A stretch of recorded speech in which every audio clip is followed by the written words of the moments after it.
Okay, what we left off, that you were moved to Chicago, transferred to Chicago. We were shipped from Bremerton to Chicago. When we left the naval station in Bremerton, by the way, that was a Marine station, and all the boats that could float from Honolulu, they were brought to Bremerton to be refurbished and to go back out. Anyhow, we got to Chicago, and there was snow all over the place. There were about 6 inches of snow. And here we are in summer dress, and it's maybe around freezing 30 degrees. And we had to walk up to the Naval Armory from the train station, and that must have been a good 2 miles. By the time we got to the armory, all the sailors were damp from the snow and whatnot, and half of them caught colds and were in the infirmary the next day. I don't remember what happened on the first day that I went to what we called radar school. We were in the Naval Armory, and from the armory to the school was maybe a half a mile. And the school was on the 12th floor of a building that had already been laid out for a school for basic training. And I took basic training for 3 months, at which time secondary school was to start. And all during these 3 months while I was taking basic training, I was sneaking into an area that had an experimental television station.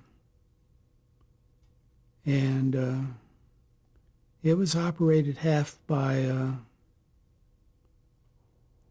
men in the Navy and half by men who were electronic engineers.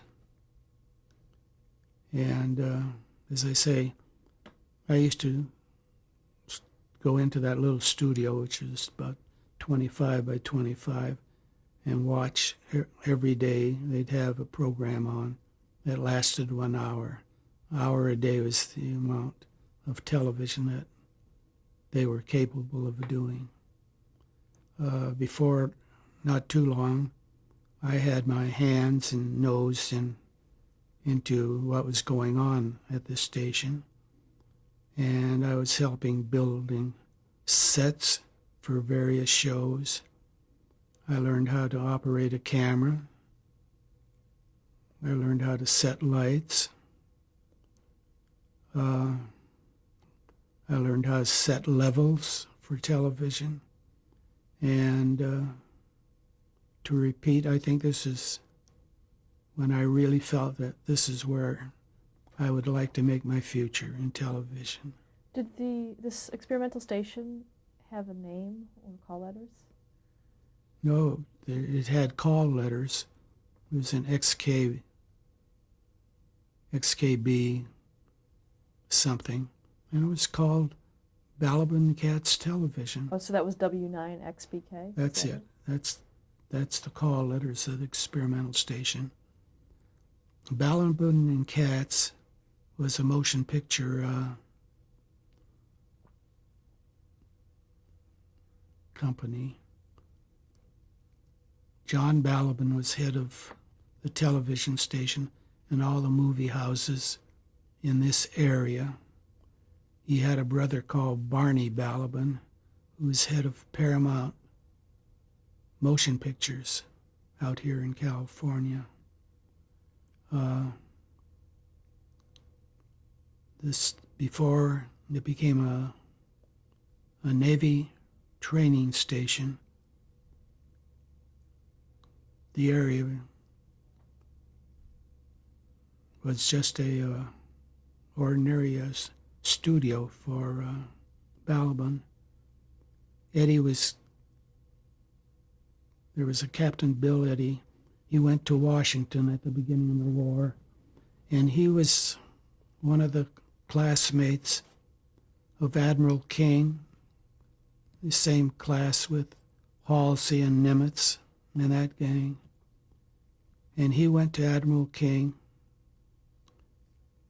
and said that he would like to turn this studio into a training station for the Navy. And Admiral King thought it was a great idea, and that was the beginning of the radar program. Captain Bill Eddy went back to John Balaban, who had no idea what was going on, and told Mr. John that he had given the station to the experimental station to the Navy for a training school. And he said he'd be able to build one of the great television stations because he could get all the electronic equipment necessary for a station from the Navy. So, of course, John Balaban thought, hey, this is great. And he went along with the training station. Now, this was the first training station for radar, and there must have been 15 training stations, basic training stations, that sprung up overnight because of the need. And there was a secondary training school after you graduated from the basic school. I went to Captain Bill Eddy and asked him if I could remain behind on his staff of instructors. And at that time, Bill Eddy was smart enough to know that he had the cream of the crop of electronic trained men who had experience in the theater, by now, or the motion picture industry. And he felt that I had enough background in the theater to let me be on the staff. And I remained behind, and they put me in the classification department. Now, the classification department was the area that brought in all the students who were eligible to train for radar. And this was by a test. All the Navy men would take a test that was created by Eddy. This Bill Eddy was a brilliant man, brilliant engineer, and he had a tremendous background. And as a result, anybody who wanted to be trained for radar would take the Eddy test. Now, the men who were out in the field, in the fleet, who wanted to study radar would write into this naval station, or their captain would call the station and say, I have John Doe who wants to be trained. And he'd ask for this Eddy test. Now, I happen to be in the position where many of these captains would send a message over a TWX or wire, and it would be addressed to Gommy. And that is where the nickname Gommy settled with me. I was the person that they would address, and I had, maybe a dozen waves who were correcting tests, and those that would pass, I was able to bring from the fleet or wherever these Navy men were stationed and assign them to a school, to one of our numerous radar schools. And that continued until that part of the war was not needing any more radar men. And I was called to set up what was left of the radar program in the Navy at the naval station called Great Lakes. And after I had fulfilled the duty of setting up all the records and what was necessary to continue with what schools were left, I was shipped out from the Great Lakes Naval Training Station to Washington, D.C., where I was assigned to the Office of Public Information under an Admiral Miller. And Admiral Miller assigned me great duty because of my background to Secretary of Navy Forrestal. And I would go out on all television and radio assignments that Forrestal had to fulfill as his individual who would set up whatever was needed at whatever area he was in. In other words, if it was television, naturally that would be in a television station. And if it was radio, it was in a radio station. But if it was in like a big business club or something, I had to make sure that if it was radio, that all the equipment was ready when he was ready to talk. And I stayed there until I was eligible to get out of the Navy. Okay, let's stop there for a moment. I want to go back a little bit and talk some more about the experimental station during the wartime. What kind of programming was aired? They had it was a regular engineering school. There must have been at least 25 or 30 instructors at the school that I was based at, and maybe 100 and 150 students. And they had classrooms just like in any engineering school. They had materials to build. First, they built little radios. That was the first thing that all the students built. And then they would build equipment that would be used aboard a ship, learn how to build that.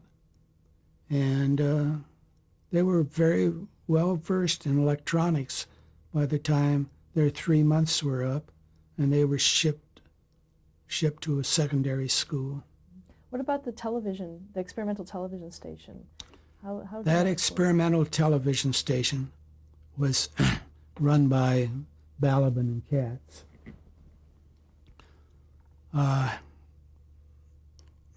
They had regular engineers at first, but it was infiltrated with Navy men, and they were excuse me. Eventually, I have to have a drink of water here.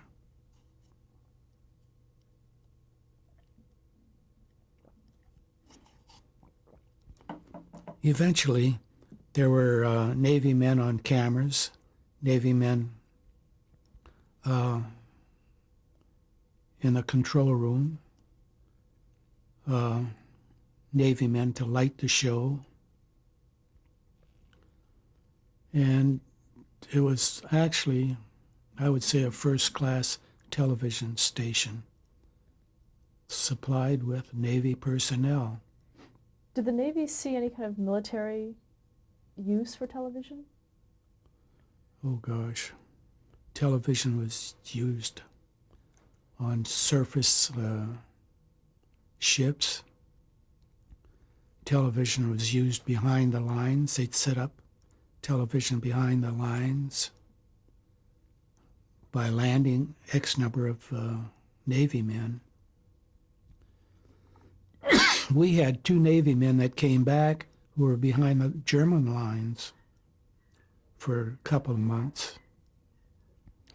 And they were sending signals out from their hideouts and whatnot that was received by Navy men aboard a ship. Television was used in aircraft now, and these airships would fly over battlefields of the American Army by that time, and Germans, and it was received back in a station. So it was, I think, television was basically used to great advantage during the war, because they had a signal and a picture that was available in the moment you wanted something. If they could get it, you had it. What kind of programming? You said that there was an hour a day that was Oh, broadcast. What about that programming was for Chicago only, and I did numerous little musical vignettes that have a singer, a boy and a girl singer, or I'd have someone tap dance, or interviews. It'd be very much similar to what basic television is today. But you must remember, in the first days of television, they were lucky to get 1 hour of signal to put out. There may not have been more than a dozen television sets in Chicago when we first put out a signal. And then RCA came in after Kunkel, Fran, and Ollie were on the air to sell television sets. And it wasn't only RCA that sold television sets. Dumont had television sets. General Electric had television sets. All the beer gardens had television sets, because we also would take a couple of cameras. 2 cameras was a big thing in those days, first days. And wherever they were having wrestling matches, we televised the wrestling matches. This was post-war? This was while the war was on. And if there was a ball game, we had 2 cameras out at the ball game, and there was Navy personnel aboard to do this. So from a few television sets, basically to start television, and that's what we did at the start. We had 2 motion picture projectors, 35 millimeter projectors, which were used to put out a picture on the air. And of course we had a lot of breakdowns, engineering-wise, and the little sign would go up, technical difficulties. But it was a great experience to be in on the basic television shows. What kind of camera was first used? Well, our first television camera, was called an iconoscope, which took an awful lot of light to get a picture. The iconoscopes that we had at this experimental station was built by engineers under the supervision of Captain Bill Eddy, and the head engineer, who was a man by the name of Brawley. And Brawley came from the Farnsworth television station. And I don't know how many engineers came from RCA and NBC that Balaban got him to come down and work for Bill Eddy. But after the iconoscope, which was a pretty rough camera, it had a single lens. That lens was removable. And if you wanted a lens with greater depth or focus, it'd be on the side, and the dolly man would take out the lens of the camera that wasn't on the air and insert a new lens that was requested by the engineer. From the iconoscope camera, we went to the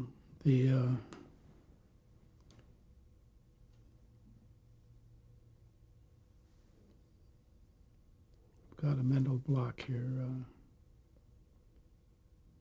Can't think of the camera, but it was an orthicon camera. It took far less light than the iconoscope camera, and the orthicon camera developed into the image orthicon camera. The image orthicon camera was the camera that lasted in the studios until the color cameras came along. It had a revolving capability of having 4 lenses, and it was very capable to produce pictures, the image orth, and it was on a dolly that the cameraman would move around the studio, and it was pretty darn mobile. The original iconoscope that I remember, we had a dolly built with a barber chair hoist, a hydraulic hoist that barber chairs used to be. So instead of a chair, we put the camera on the thing, and it'd go up and down, etc. The image orthicon camera was a very fine camera.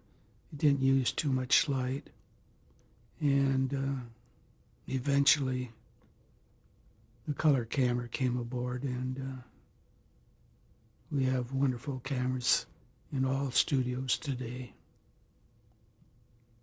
After the war, you joined the station full-time, right? Is that correct? After you were discharged? After I was just discharged from the Navy, I was hired, by the way, by NBC in Chicago. And that was the climax of my... I was still partially in the Navy when Kukla, Fran, and Ollie went from Balb and Katz to NBC. And I stayed with NBC in Chicago until Kukla, Fran, and Ollie went off the air. I don't know if that was in 62 or not. But I stayed in Chicago with Kukla, Fran, and Ollie until 62. I think that's correct. At which time I went out to the West Coast. And I think my first jobs on the West Coast was also with NBC. We'll get to that, but right now I'd like to talk about Kukla, Fran, and Ollie and how that started. Kukla, Fran, and Ollie is a wonderful story. These were the days when there weren't many television sets in Chicago. But RCA wanted to sell television, and they took their head man, Jim Toney, to see Bill Eddy to set up a show that they could put on the air and sell television. Jim Toney approached Bill Eddy and said, we had a chap by the name of Burr Tillstrom who did our experimental testing at the World's Fair.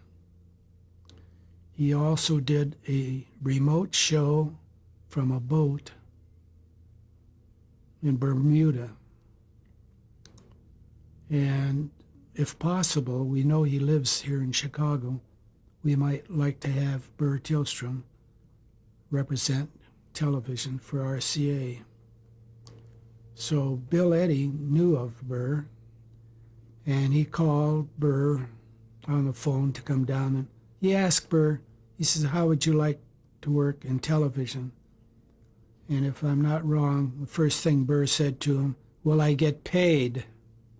And Burr said, Bill says, certainly you'll get paid. So he said, okay, I'll be down tomorrow.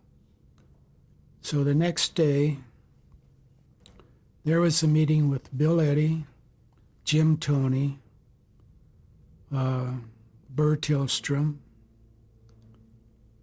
a woman by the name of Beulah Zachary, who was a producer-director at that time, and she was the key gal, and a person by the name of Lou Gomavitz.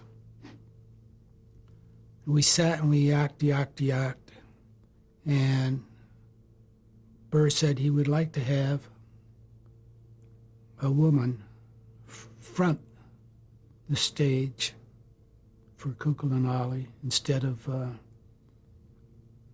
the announcers that they had around who were men. And he said that could be arranged. So, again, if I'm not mistaken, the next day we got together and they were going to choose somebody to be working with Burr. And after a lot of discussions, I spoke up and said to the group, I said, I think Fran Allison would be great for this show. I worked with Fran on the Don McNeil television show. I also did a game show with Fran.